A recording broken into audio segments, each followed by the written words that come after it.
Assalamu alaikum. Welcome to Iqrayah. I'm so glad you could join us today for this daily verse reflection. Surah Abasa Ayah 24.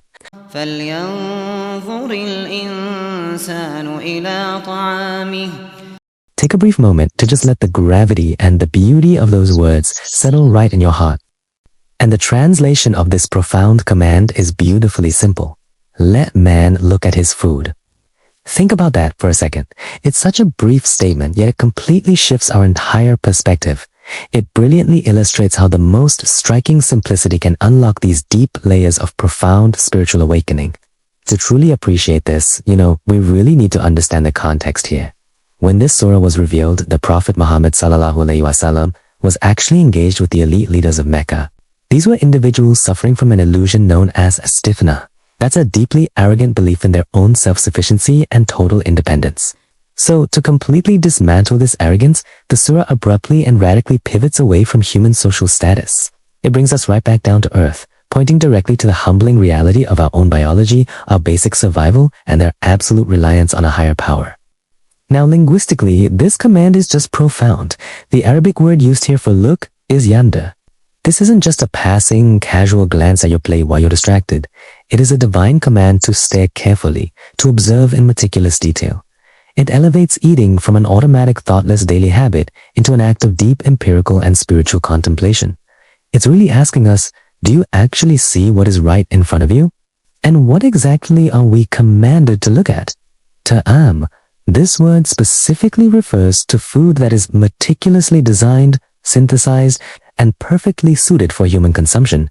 Our sustenance is not just some happy accident of nature. It demonstrates absolute divine care and intentionality. This provision was made specifically for you. So the absolutely crucial question becomes, how can humanity possibly claim to be independent when we can't even create the basic biological fuel required to keep our own hearts beating? If we zoom out a bit, we realize that the exact same systems of rain, soil, and sunlight that sustain grazing cattle are literally the exact same systems required to sustain the proudest, wealthiest kings. We are all bound by the exact same cycle of dependency on the ultimate provider. So how do we actually apply this and transform our daily meals? Well, here are 3 practical steps we can take.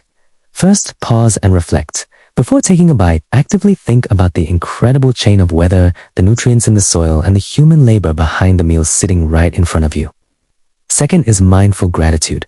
Say Bismillah before you eat and Alhamdulillah when you finish, but do it with genuine conscious awareness of your total dependency, not just as a quick, thoughtless verbal habit.